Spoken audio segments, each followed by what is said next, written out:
Staying safe while working for SEAGAS requires all employees, contractors and visitors to recognise the hazards that are present.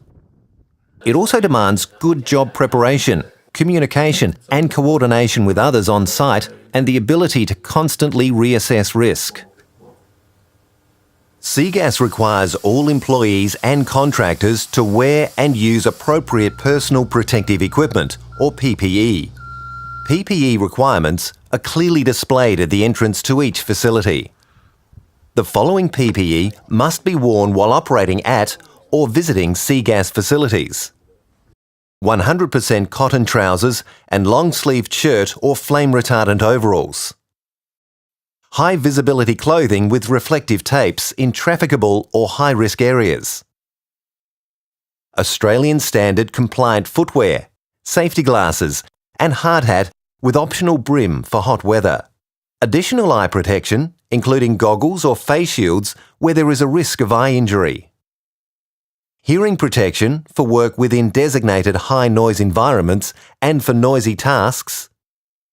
And sunscreen when working outdoors.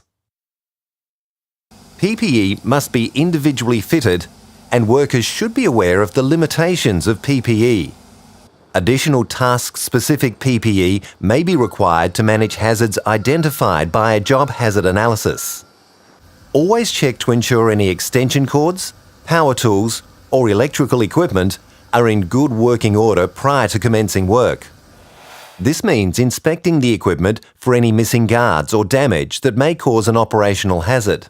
All electrical equipment and cables must be tested and tagged within the certification timeframe.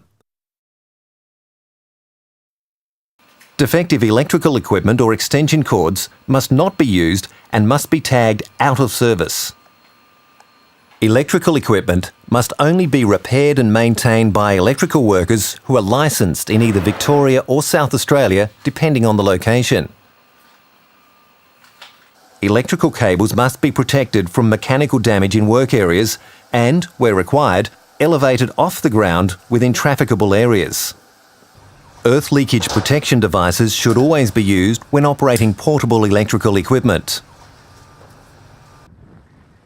Vehicle-related incidents are the single biggest risk to personal safety within the pipeline industry.